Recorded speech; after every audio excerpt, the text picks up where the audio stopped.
Oh, not 4 questions, 4 questions. Interesting. 4 interviews. 4 interviews, yeah. Okay, the first question. Let's take a look.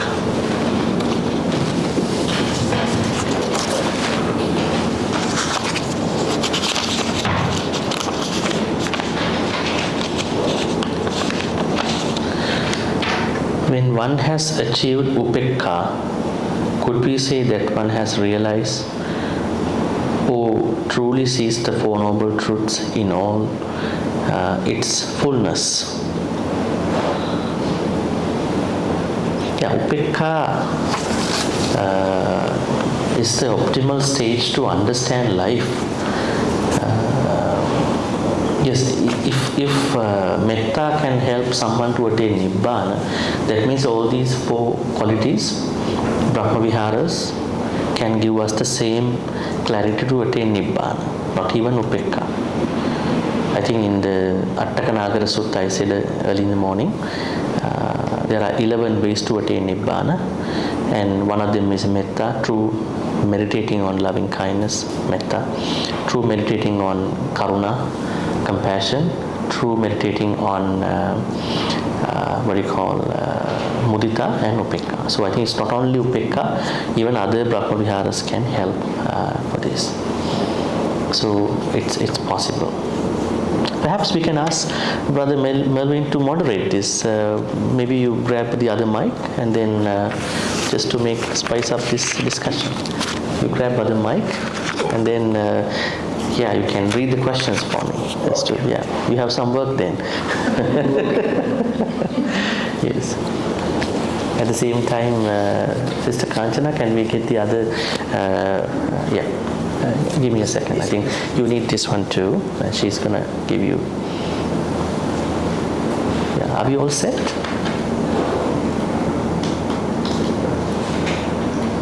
Next question. Yeah. Give us a second. You need this one too. You have to sit. Because this one. No, he needs to be on the camera too. Sorry? He needs to be in the camera too. He needs to be in the I know, camera. but the connection for this have to be. It's not synchronized with the camera. Yes, but just now I told you this one a bit disconnected and connected. Here and there. Yeah. So maybe I will devices are- pass the mic to him time to time. Also can. Yeah. Okay. Second question.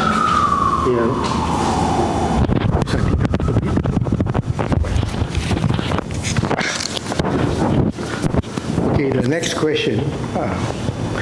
Bhante, these 15 prerequisites for the development of metta obviously takes time.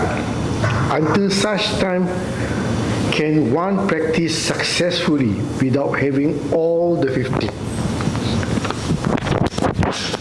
Interesting. Now this is why I am telling you, a lot of people when they get to the Dhamma, they think they have to be perfect in everything. What does it mean by practicing 15?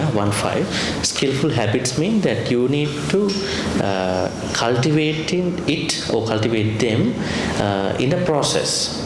You don't have to go to a fruition. You don't have to be fully complete in all these 15. But you have to master simultaneously, all these 15 simultaneously. So that will help you to practice metta well. Not that you finish the practice of 15, then you go to the practice of metta. So they are a cultivation of a process. Say for instance, appakiccho. Now appakiccho means you are creating time for the necessary activities in your life. Self-care, other care. Sometimes when you overwork, you don't care about your loved ones. As again, communication gap. So you are trying to make time for the necessary. Is this a one-day activity? No, this is a process. You have to work as a process. Let's take another one. Santindriyo, calming our senses, eyes, ears, nose, tongue, body, mind. So you try to calm every day. Then as a process you will grow in that calming practices of senses. So what I was trying to tell you was that when you master them in a process, these 15 skillful habits, and at the same time you have started your metta. You have begun your metta already. And then it will help metta to go to the next level. That's what I said. Not that finish 15 and then go to practice metta. No, it's not what I said. So that is the way how we are supposed to look at those 15. But anyways, those 15 must be practiced simultaneously with your metta practice. That's the main important thing. Practice metta as an attitude, as a meditation. On the side of your practice, those 15 must be particularly practiced. You don't need to go to a fruition, but you do slowly, gradually. So it will help you to practice metta in the proper way given by the Buddha in the Metta Sutta.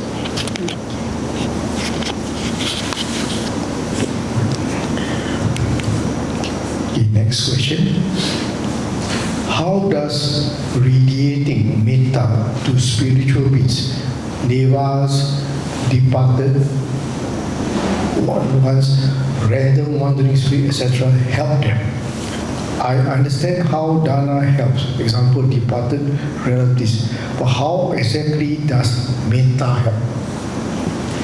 Okay, now we understand when we do the metta, especially,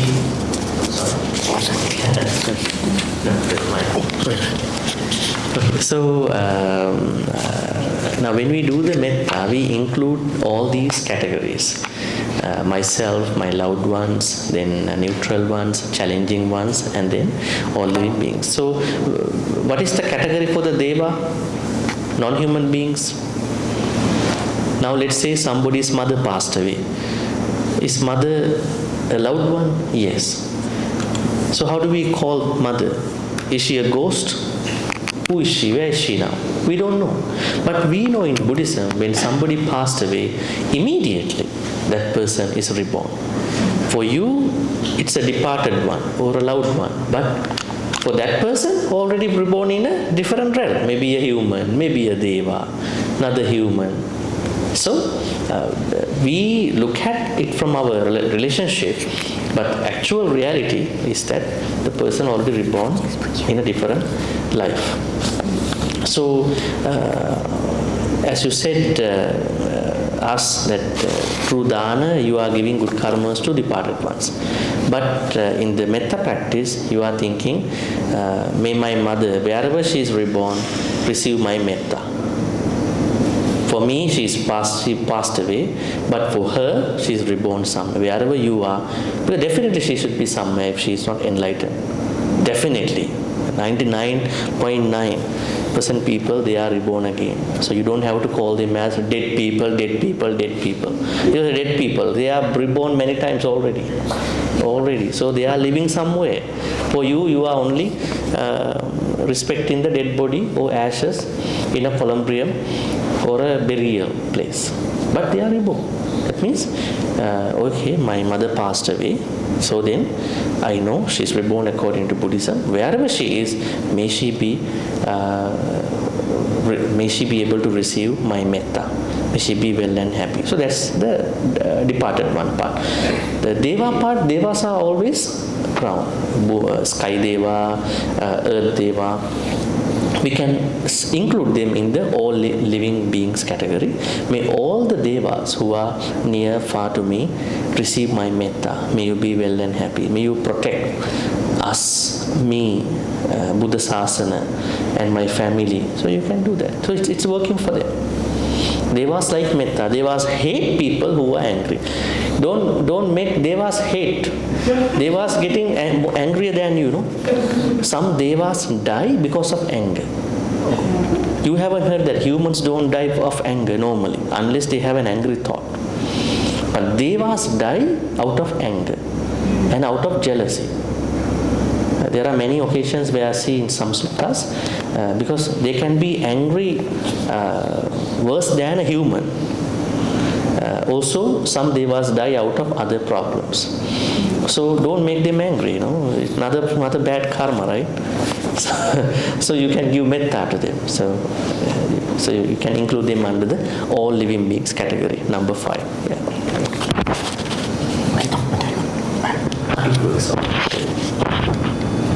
Okay, the next question. Hi, Bhante. If all conditioned existence is of the nature of anicca, dukkha, and anatta, how is nibbana possible? Is nibbana pure consciousness and the true self? If all conditioned phenomena existence is of the nature of anicca, dukkha, anatta, how is nibbana the opposite? Nibbana is the opposite. Nibbana is the unconditioned. Now let's understand what is being conditioned here. That is more important. What is being conditioned? Are we conditioned now already? What is us being conditioned over here? We are products of somebody, mother, father. And this place is a production of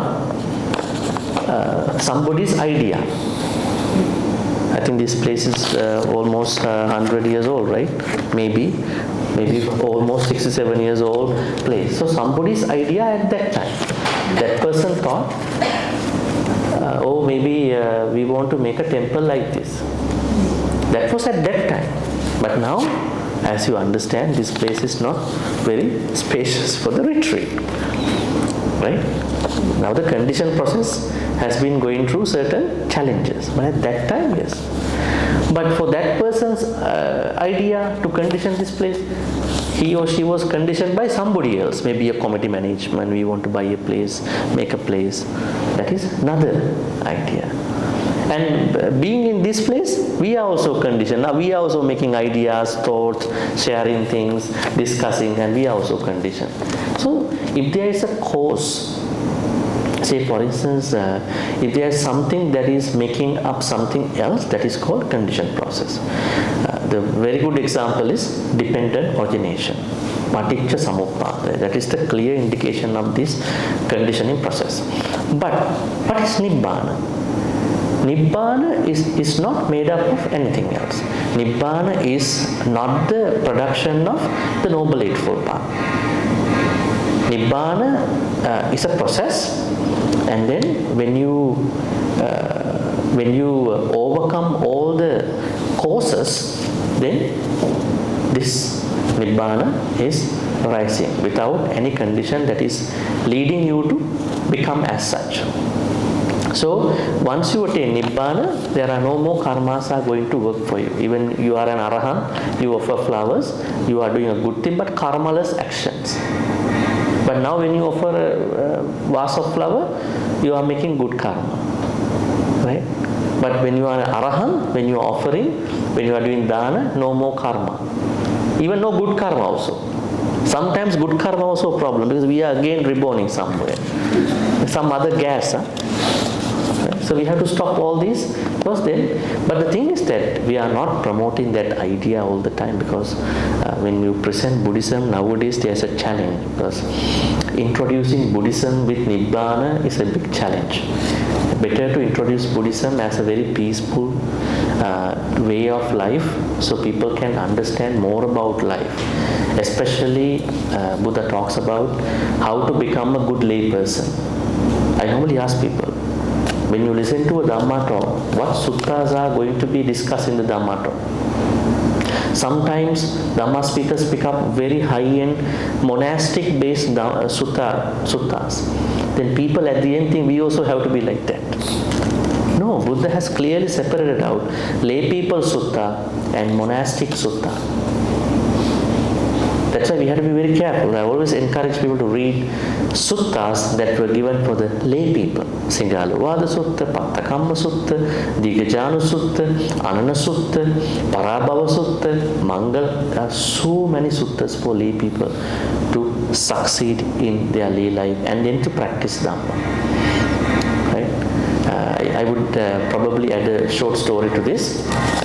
Remember that there was a group of monks who they went to a certain village, and then there was a senior lady who thought I would offer dana to these monks. Now this is a Vasa time. And then she noticed that it was her first time to see monks, and they are doing meditation and all these things. And she asked, can you teach me this meditation and all these things? Because I don't know what you are doing. Then they taught her. Finally, what happened within a month or 2 months' time, she became a Sakadagami person, and she understood monks are having no attainment. As a normal lay person, Sakadagami, second stage. Then what happened, after 2 months, every day before the dana time, maybe previous evening, monks are thinking, tomorrow, what if we have some roti to eat for the breakfast? And she knows that. And she's bringing roti, and monks are, oh, shocked. How come she knows? The lunchtime, they're thinking, maybe we're going to have this thing, and she's bringing that. Then they were very scared, because she can know our akusala thoughts also. So better we do our Dhamma journey faster. Otherwise she will catch all of us. And then they actually tried their level best, and they attained Nibbana.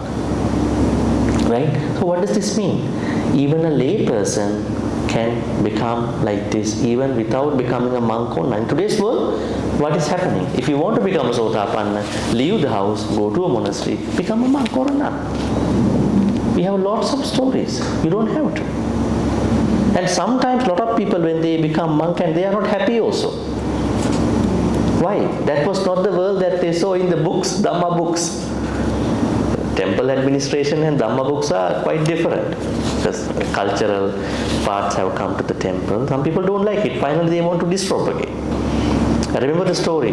There was one businessman met a monk, the Buddha time. Then he asked the monk, I want to practice Buddhism. Can you teach me how to do it?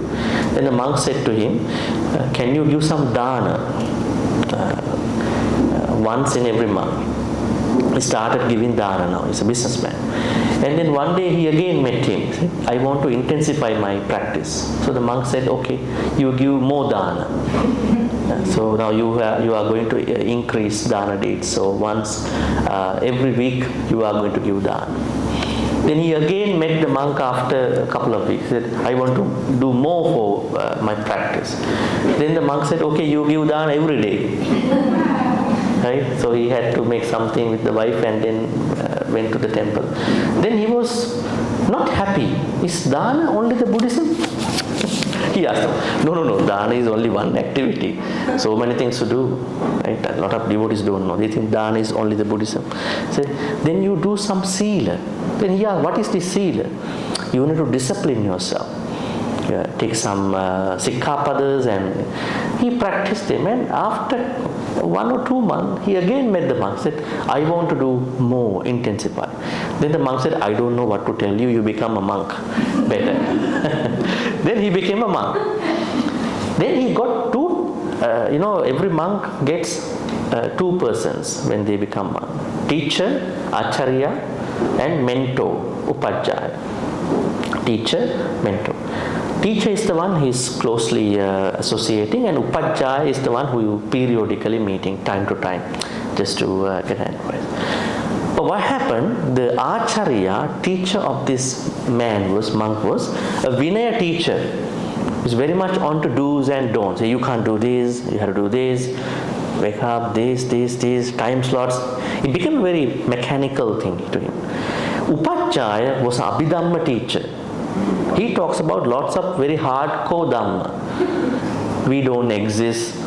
There's no I, me, myself, only body parts, 32 body parts. Nobody exists in the world. He was thinking, who is then eating? Huh? Who is having the pain? So he's very confused. And then he thought one day, before I became a monk, I was a very happy man with my wife. But now I feel like, what is this? I can't even stretch my arms. They are saying, no, lower your hand. You can't do that here. It's disrespectful.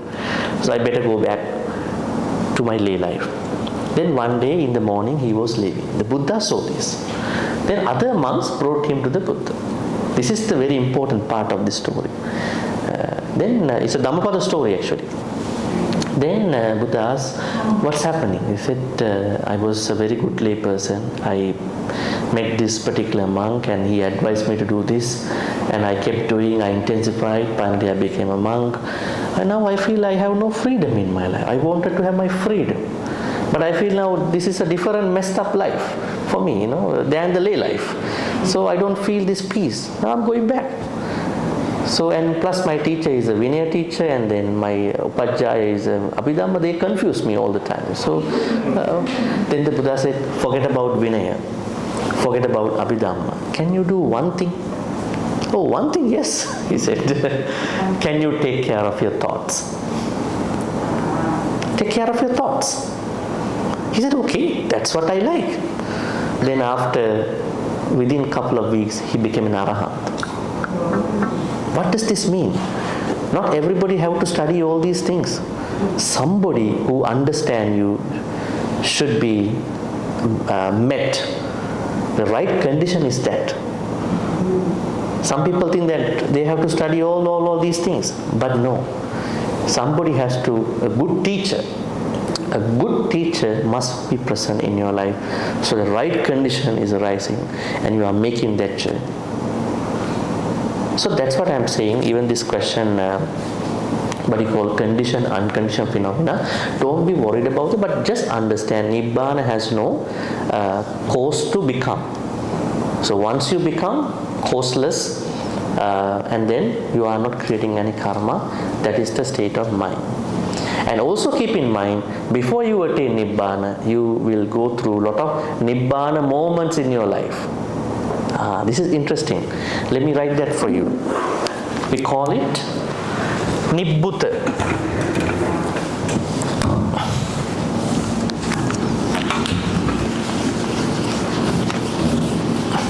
So try to catch those moments. You will get a glimpse of Nibbana. Get a glimpse, Like a sample, sometimes when you go to some shop, they give a sample. It's like that. Nibbutta. Nibbana is this state, like ideal state. Then Nibbutta. Nibbutta means certain glimpses of Nibbana, peace.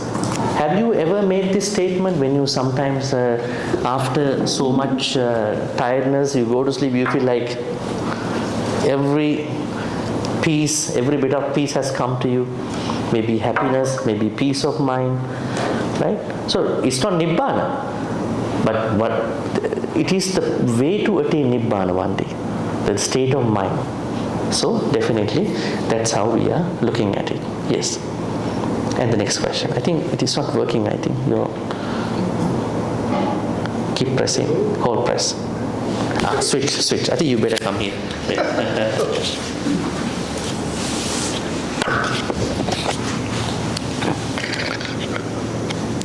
Okay, the next question is, Bhante, what is the effective way to send metta? That is, any way to ensure recipients receiving the metta we are radiating? She just went know the way. Thank you. Effective way to send metta is forget about all the things that you had with me. You become the effective way to send metta is that when you do the metta, forget about all the grudges, worries, disappointments, other things you had with other people. Just send it with the upekkha mind. And we understand that all these Brahma Viharas are connected at a certain point. Metta cannot be done without Karuna Mudita Upekkha. Karuna cannot be done without Metta Mudita Upekkha. Upekkha cannot be done without Metta Karuna Mudita. So they all are simultaneously happen. Say for instance now, you want to practice Metta to everybody. That nature is called Upekkha. Upekkha means you have no grudges for one person. Then you want to practice metta for somebody who is very happy, who is achieving lots of things in his or her life. What is it called? Metta plus mudita. You want to practice metta for someone who is suffering a lot, going through lots of pain. What is it called? Metta plus karuna. That means even though we take it as separately, finally during the practice, this will become a fourfold practice together, metta, karuna, mudita, upekkha together. So the effective way is that understand these four roughly, and then think that I am going to send it without any condition. I don't hold any condition, hold on any condition. I do it. I don't bring my memories with them. I just want to give it to everybody. So that is how you are going to effectively do it. Not that you are only doing to the loved ones only. So include everybody and do it unconditionally. And Buddha said how to do it in the Metta Sutta. Mata yata niyang puttang ayusa eka puttamang. It's like a mother who has one son, how she loves her own son. But this is not Metta. The mother's love is not Metta. It is a personal love for her son. But when she does that personal love, she's unconditional. She sacrifices everything for that son. We take not her love, we take her unconditional part into our metta practice. The love is personal. It can be selfish. But we take only the unconditional part of her love towards the son and then make up our metta practice. So metta practice has to be unconditional. So giving metta will be very effective when you do it with unconditional mindset, without any memory, leaving any memory behind, in particular. So that is the ideal state. I think at the end of this discussion, I will write down the benefits of metta, so you will more understand this answer to this question. Okay. Next question is Bhante.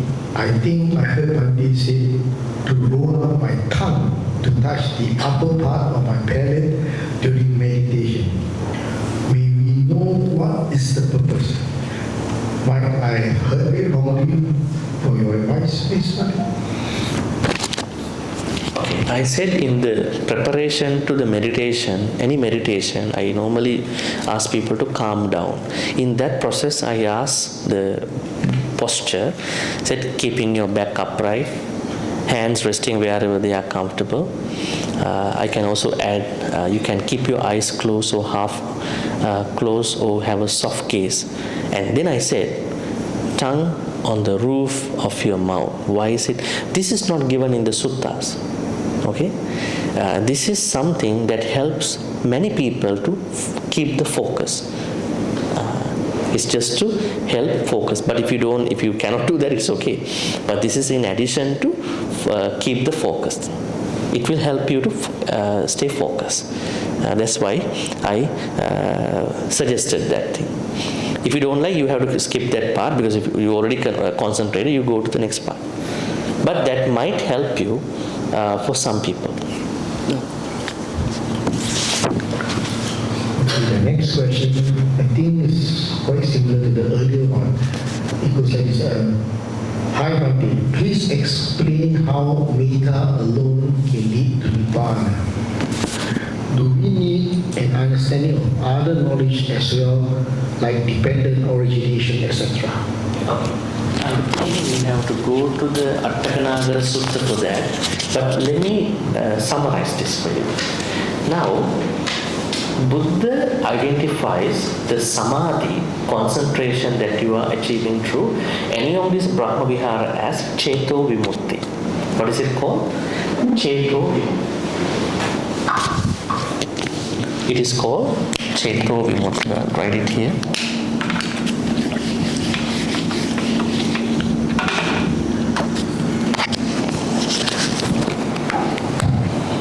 Metta Cheto Vimutti. This is one way to attain Nibbana. Second is Karuna Cheto Vimutti. Third, Mudita Cheto Vimutti. Fourth, Upekkha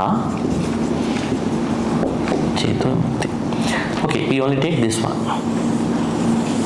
Okay, that means when we practice metta without any condition, unconditionally to us, to our loved ones, to our neutral people, and then challenge the difficult one, all living beings. And then the Buddha also said for the directions.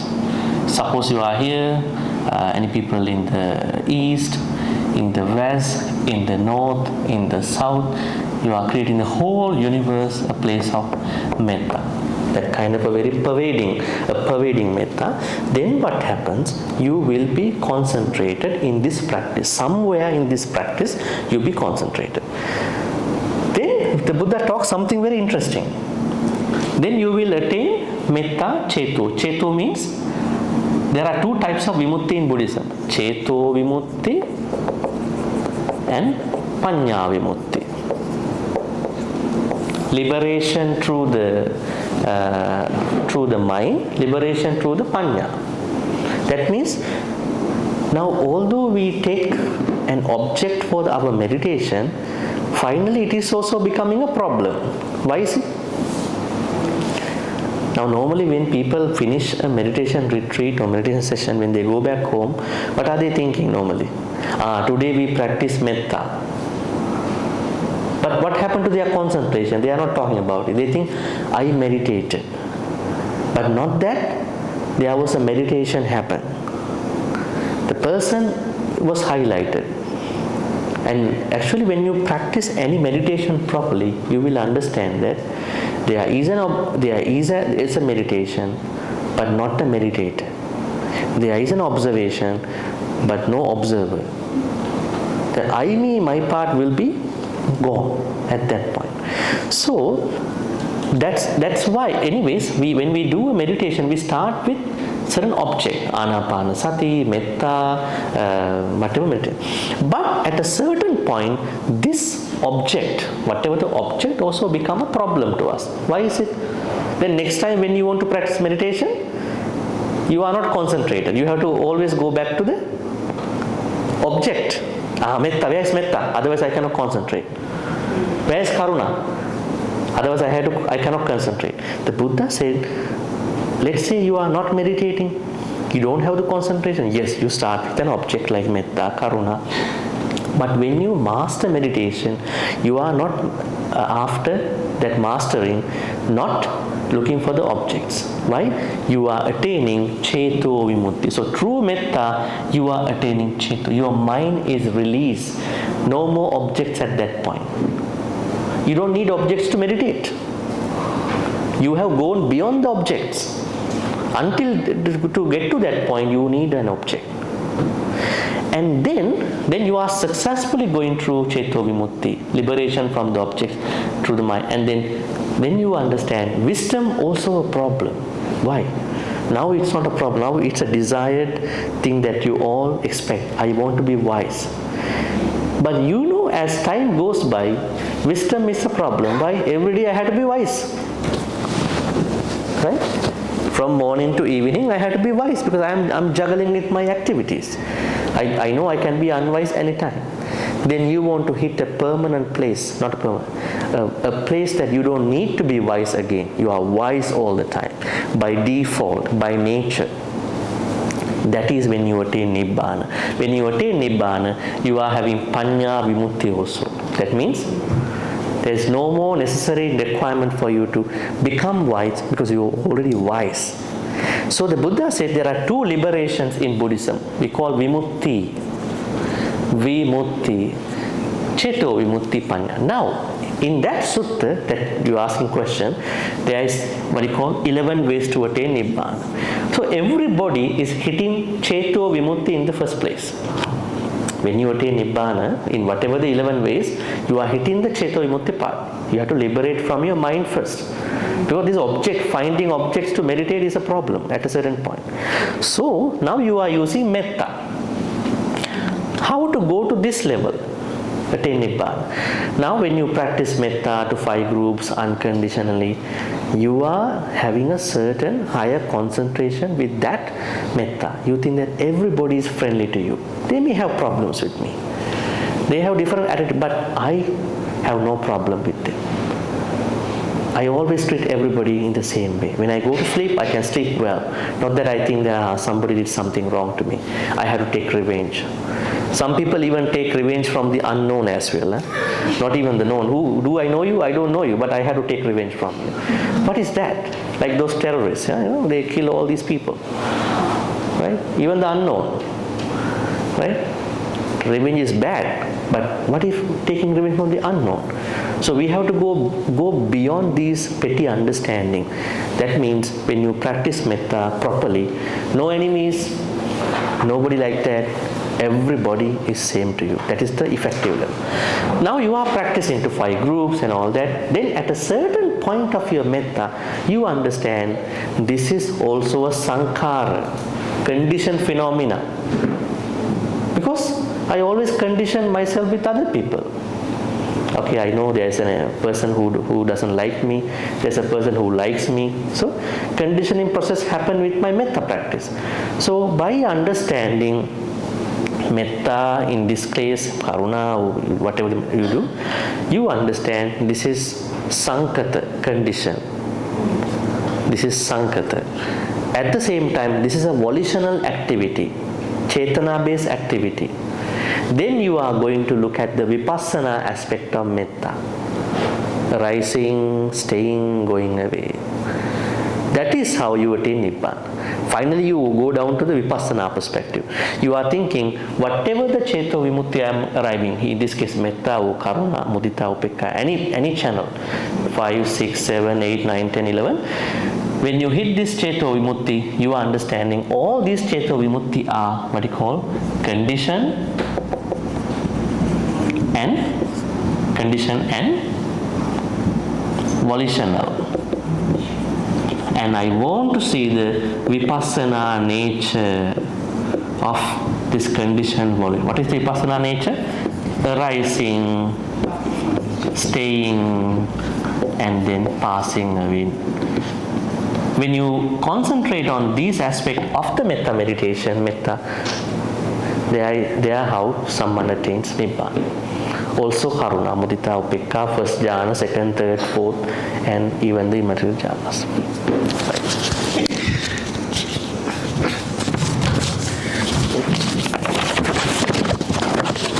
Okay, next question is, Bhante, why is metta sending to snakes belong to group 4 and not group 3 or group 5? Refer to the morning sharing. They say she was asking, why is metta sending to snakes belonging to group 4 and not group 5 or group 5 or group 3 or group 5? She was referring to the morning Dhamma sharing. So, can I see the question again? Yeah.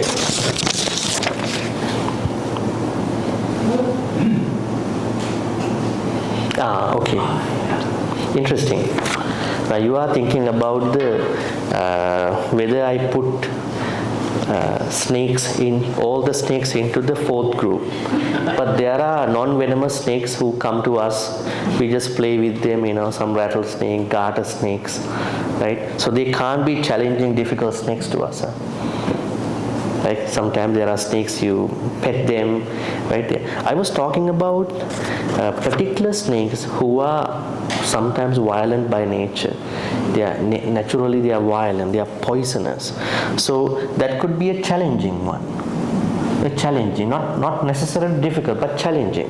So you don't put them in normal way, because when you are in an area where you are informed by others that there are certain snakes over here, maybe cobras, maybe vipers, then you particularly know these animals will be in the area. Right? So we have to particularly bring them into that part. But what are the non-venomous snakes who don't do any harm to us? Maybe a rattlesnake, maybe a garter snake, maybe a snake who is like a pet. Do we have challenges with them? No. So they go to the all living being category. Right? So that's how we look at it. What about, say for instance, difficult people in our household, and then other people who we don't have a difficulty, who are not part of loved ones, neutral, all living beings. So we have to categorize properly. That's why when you do the metta, prior to doing the metta, first you have to have a bigger picture of this audience. Some people don't have the bigger picture. They put everything into the same bucket. Right? When you put everybody in the same bucket, then you don't know who is the difficult one, who is the challenging one. Time to time they come up and do something wrong to you and go back. Right? So that's why we have to properly categorize. So here the answer is, you are asking 3 or 4. Neutral, yeah, you can also put into the neutral. But the thing is that it depends. Let's say you are someone who likes snakes or not. Then they can be neutral people to you, right? But some people don't like them, they don't like to even touch them, right?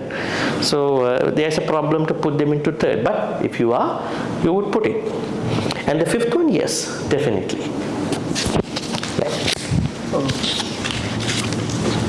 Okay, Bhante, we have the last question that I have here today, and that's probably where everyone has the most fear.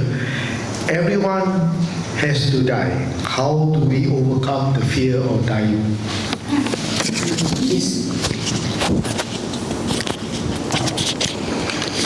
Is this the last question? This is the last. Okay, I think then I can bring the 11 benefits of metta and talk about this question. After this, I will be opening the floor to ask questions in person. Okay, is it okay if I read this part? Should be okay, yeah? Okay.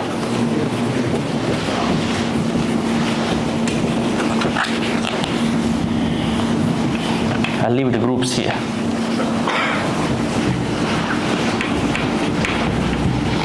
All right. In order to answer this question, I'm going to discuss with you the benefits, 11 benefits of metta. After this, I think you will be surprised what more that are we supposed to get in our life. Number 1.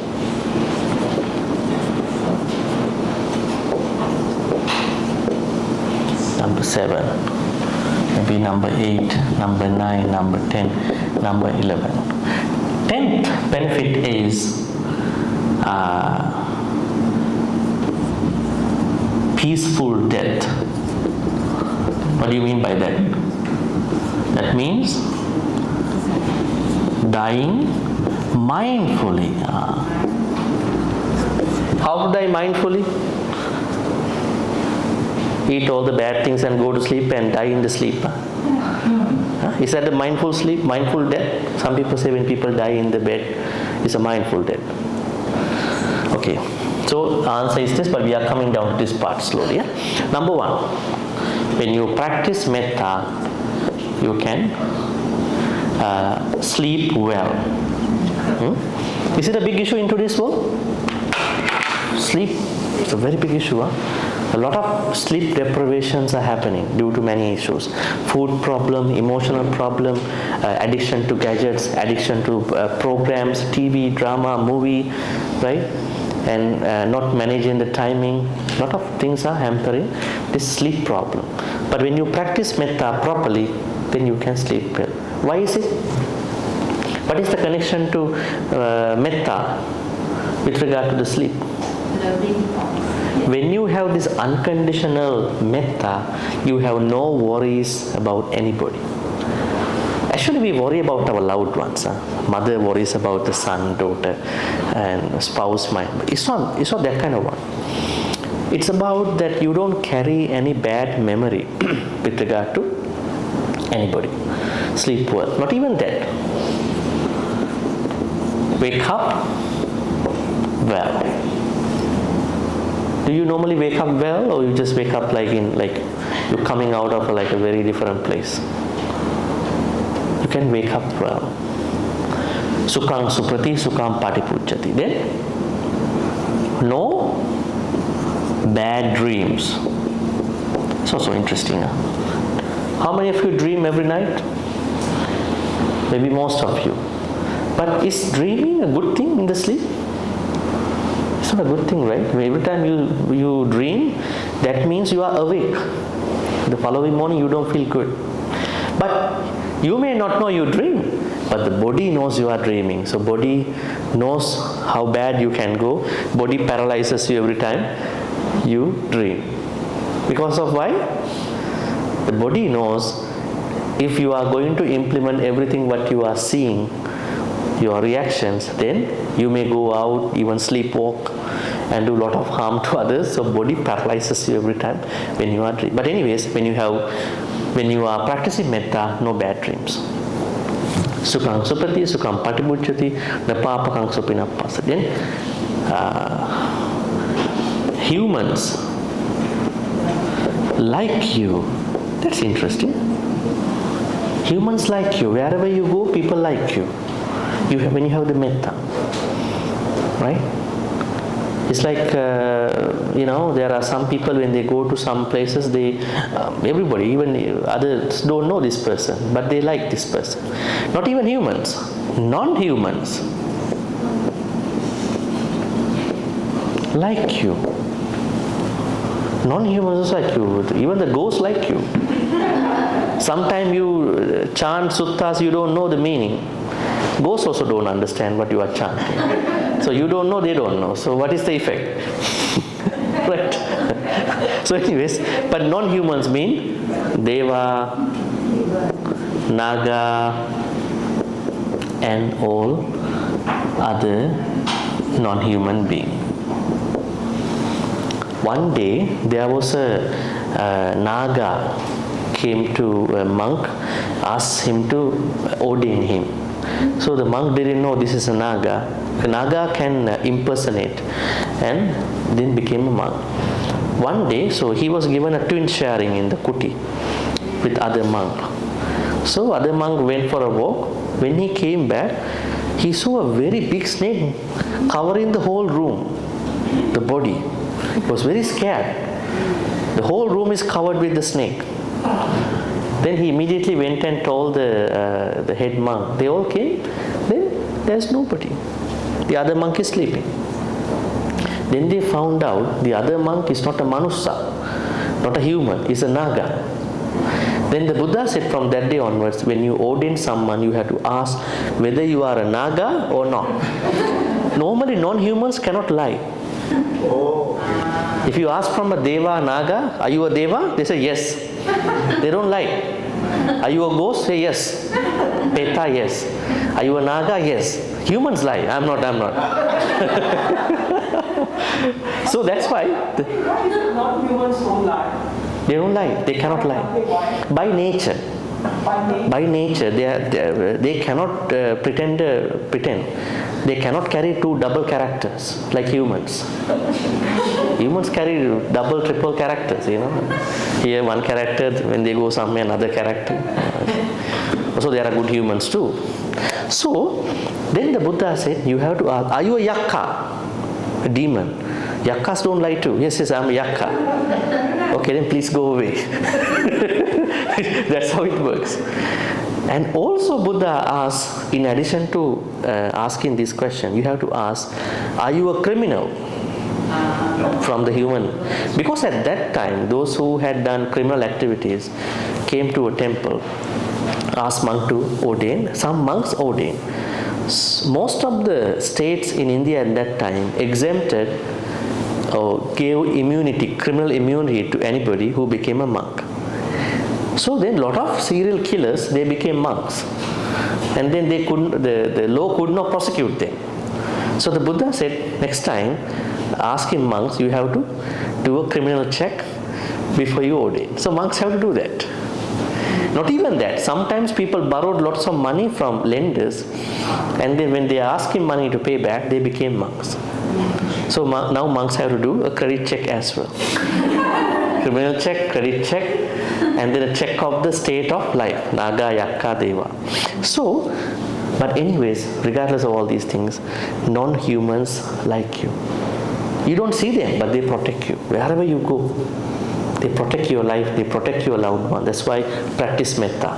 Then, sukhang supati, sukhang patibujjati, napapakang supinam passati, manussanam piyuhuti, amanussanam piyu. Then, devata rakkanti. Deva protect you. Not even they like you, they protect you. Devas can protect you. And then, what you call, tuvatang chittang samadhiyati. You can concentrate faster. Some people meditate but cannot concentrate many hours. Right? But some people, when they sit down, they concentrate. It's like some people, they go to bed, immediately they are snoring. What a good sleep is that? Some people are waiting, looking at gadgets. Still, where is the sleep? That's why it is said, don't try to sleep. Don't try to sleep. Get ready to sleep. Sleep will come to you. Don't chase the money, but live in a way how the money will come to you. If you chase the money, money will run away. Don't run after the money, because your only purpose is looking for the money. In the same way, don't try to sleep. Get ready to sleep. Sleep will come to you. But here, concentration. It will come to you faster. 7. Then there are other 3. Then mukha vanno vippasidati. Your skin complexion will be, what do you call, radiant. What does it mean? It's a black person, white person, brown person. What is this? No. Whatever the skin you have, others feel you have an aura. You have a radiance. When they see you, not like somebody who is like having a hard time. Right? Because of your metta. That means this means when you have metta, you are radiating something from your body. Not even mind, you are radiating. Your every cell, your mitochondria is good scientifically. That means you are emitting something good. This is up for experimental research, for a research group. But it is said something coming out of your skin, body. 9th one is no weapon, what do you call, knife can harm you. So don't try to let other people, hey, kill me, see whether I can live or not. I have a lot of metta. Don't do that. You will die, definitely. Definitely you will die. But anyway, there is a certain knife-proof, bullet-proof nature that will come to you. Don't expect other people to harm you. But when you are in the real metta, others cannot do any harm. Nowadays people are very scared. Somebody will put some poison to you. Somebody will do something wrong to you. But when they want to do it, they cannot do it. Something is happening to them. So you are very powerful with your metta. Finally, if not attain Nibbana in this life, you will be reborn in one of the 5 pure lands and attain Nibbana over there. Very interesting, huh? It's a full package. It's not a normal like a partial package, it's a full package. It addresses all the problems in our life. So that means if we want to take away all the worries and problems, metta is the best thing. So now the problem is peaceful day. How to die mindfully? Do we know when we are going to die? We don't know. Do we have to know? We don't have to know. Some people, they go to certain Indian those prediction place asking when I'm going to die. They're going to say 2035 October 22nd at 3:05 a.m. looking at the north side from your balcony. What is this? Then every time you hear this, then you are becoming very pessimistic about life. Why do we have to know? We don't have to know. We know we are dying. Because death is not beyond this life. It's a part of this life. We are not worried about the death. A Buddhist cannot be scared for the death. Why? Buddhism is founded upon the death, how to become deathless by attaining Sotapanna. At least you die without being Sotapanna, but you have thoughts to attain Sotapanna one day. Then you cannot be as such. 2 months ago, after I gave the talk, I went to another country, and then I went to bless a certain person, almost gonna die. The person said, "I want to die, but these people don't let me die." And I said, "How are you?" Thumbs up. She's so sure about the death, very pro about the death, already embraced the death. That kind of mentality is so good, with all the grandchildren, everything. But we have a natural problem. We think death is very fearful. Actually, death is very fearful when we die with a lot of pain. It can be. But how to die mindfully? When you practice metta, you have the metta in your mind all the time, in your heart.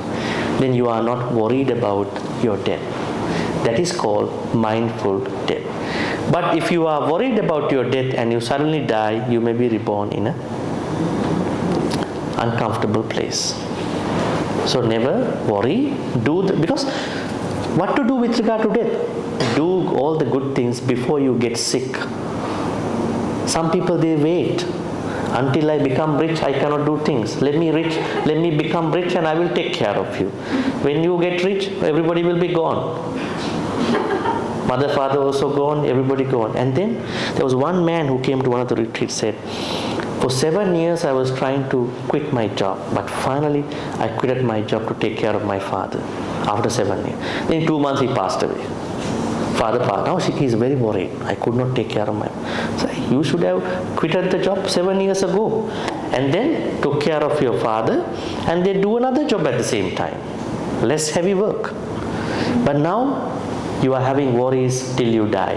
Think about it. You know you did not take care of your father. So don't wait. Do it soon. Because if you wait, don't know what's going to happen. Right? And so all these benefits are for metta. I think they all are covering all the aspects of our life. So don't worry. I just give you a very simple advice.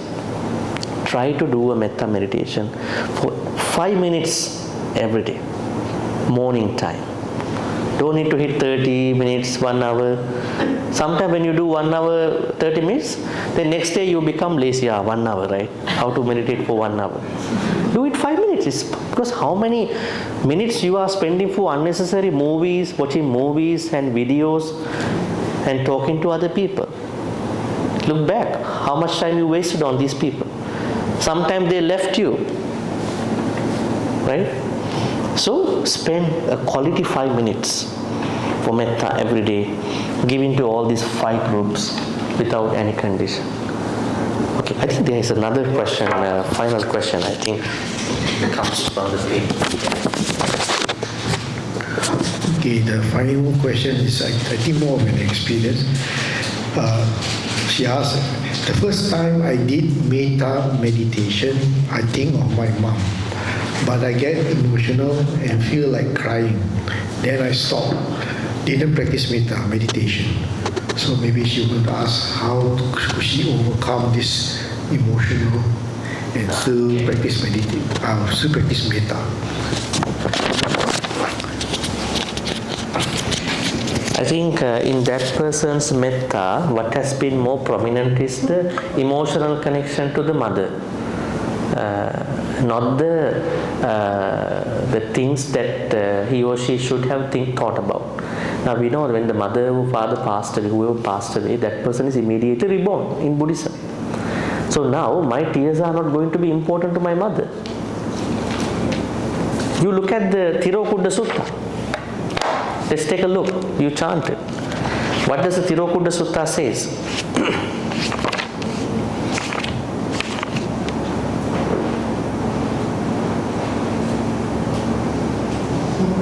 It's an interesting place in the Tirokudda Sutta for that.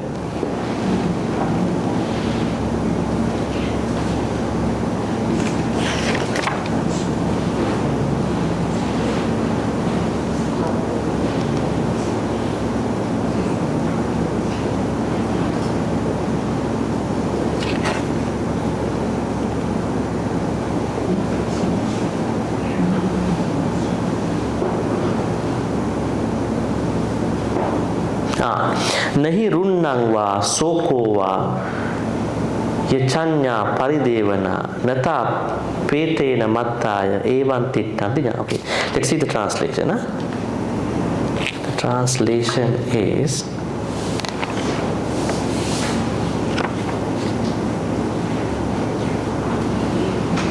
okay, no weeping, no yet sorrowing, no any kind of mourning helps departed ones.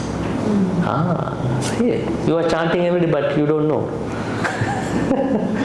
No mourning, no weeping, no sorrowing, any kind of mourning, crying helps depart, whose relatives remain acting thus unhelpful to them. But this is clear proof. This means they already gone. Yes, you have emotional connection. I don't know how long is the departure of the dead person. Sometimes we have to understand when somebody passed away for at least 1 or 2 years, it slowly heals on our side, not that person's side. For us, it takes, because we cannot let go easily.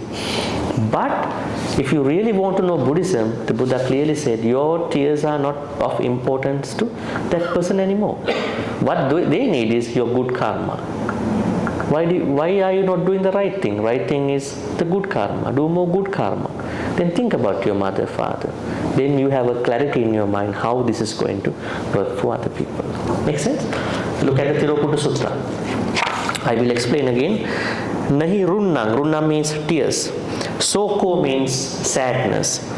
Anya paridevana, lament. People sometimes they try to hit their chest. Lamentation. Nata peta mattaya, that no use for the peta, jnati peta. Evang tittan, this is the nature of the petas. Okay, so perhaps we can take 1 or 2 questions from the floor, if you have now. Okay, please. Yeah, I think I give you the mic too, please. Bhante, on this metta topic, right, I just thought of about merit sharing. We said that we transfer merit to the departed one. We don't share merit with the living beings, because living beings can accumulate their own merits. Then why we can transfer and sharing metta with living and non-living being, but not merits? Not merits. I think it is a problem of the English translation. Right. Yeah. Let me Yeah. actually give you a very comprehensive answer for that. Yeah. Oh, sorry. Okay. So normally there are a lot of misunderstanding about the merit transference because of the wording. Some people say transference, some people say dedication. Let me tell you the true story in this regard. When you create good karma, you are going to give the good karmas to the departed ones. You call it a transference of merits, but transference is better because we understand what is transference. Because we always transfer money, yeah? So we know that that person gets the same money on the other side. But dedication is more abstract. We don't know what's happening on the other side. So we transfer good karmas. So that means, is transference only working for the departed ones? We can transfer our good karmas to anybody. It's my good karma, I transfer to anybody. Then I have to say, if not, I have to say, some of my good karmas are non-transferable. Right? Sometimes they say if you buy the ticket, it's non-transferable. You have to make use of it. Otherwise, you just toss it down, Yeah, otherwise, you don't need it. But good karmas are transferable, not transferable. So, normally people think what they are supposed to do with regard to the living ones, Devanaga, Mahidika, share good karmas. But I don't see any harm in saying transferring good karmas to anybody. Now, transferring good karmas have been exclusively given to the departed ones in our cultures. So I better say it can be used to anything, but transferring good karmas to departed one, sharing good karmas with the living beings. Perhaps you see you cannot share things with somebody But on the other hand, you can also share good karmas with someone who already passed away. If it is something with you, why can't you share with them? So I think this is a problem that comes in the English translation, but otherwise it should be. But just to minimize the problem, I can say transference to the departed one, sharing with the living beings. And you asked about the metta, right? Can you rephrase that part? No, I think if because Bhante was sharing that metta can be shared or can be transferred to the departed. No, metta is radiating, spreading, radiating. Yeah. That's why I asked if metta can be radiated to both living and non-living beings. Why not merits? Merits, definitely. I think the problem is merits can be transferred to anybody, living, non-living. Right? But I don't know who said that they cannot be transferred. But it can be transferred because metta is also a merit. Finally, metta is a merit because metta is a kusala thought. It can be transferred. The problem is with the English translation. Otherwise, in the kusala activity, there is no problem. All right, maybe we can take one more question. Bhante, just a clarification. You have all these 5 areas. This is for the video recording. Just seeking Bhante's clarification. In these 5 areas, does it mean that you actually have to identify, because you were saying that the challenging, difficult people, you must say this one, this one, this one. So does it mean for every category that you actually have to go through the people that you are, radiating metta to? Because and neutral party, when you used the example, I thought was just people, your colleagues, people that you kind of come across as people, human beings. And then all living beings is everybody, inclusive the animals and all that, and the devas. I could understand that. But then when you said that challenging, difficult people, and then you said about the snake, so that threw me off.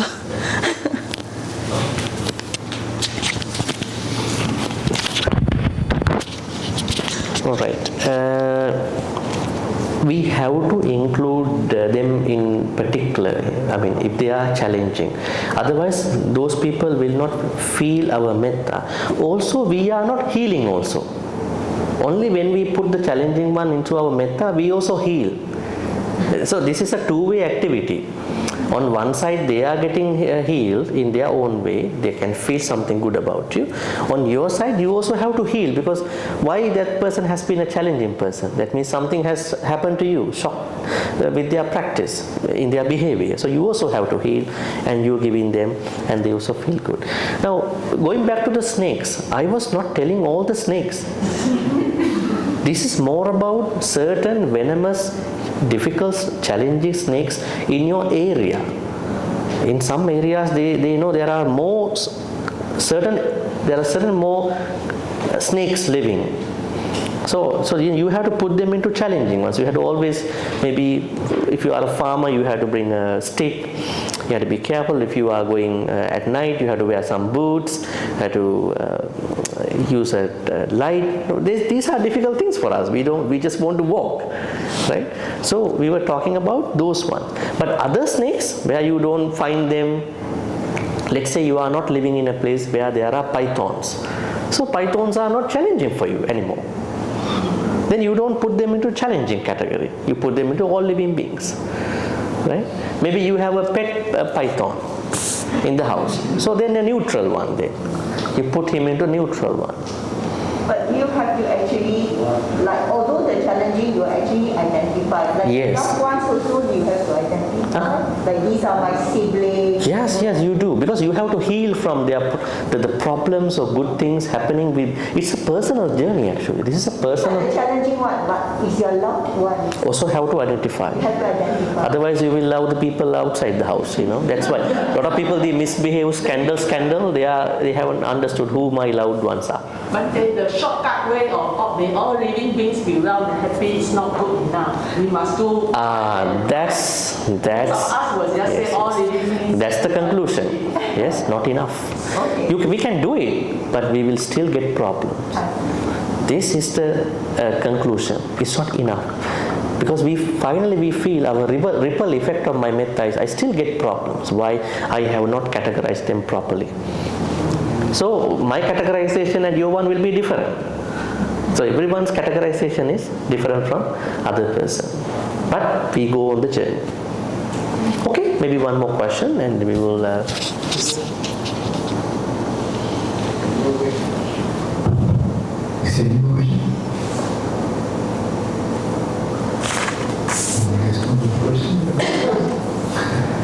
You have a question? Actually, I have a lot. Yeah, you can take one of the questions if you have. For me, I think, practicing metta is easier said than done. Because I think my greatest probably problem with the emotion. We know sometimes that that this is wrong, but more often than not, the weakness I believe for most human beings is the emotion. Emotions always will get the better of them. Once they are very emotionally unhappy, the anger or the evil will just overcome and whatever is supposed to correct themselves, they don't seem to be able to do it.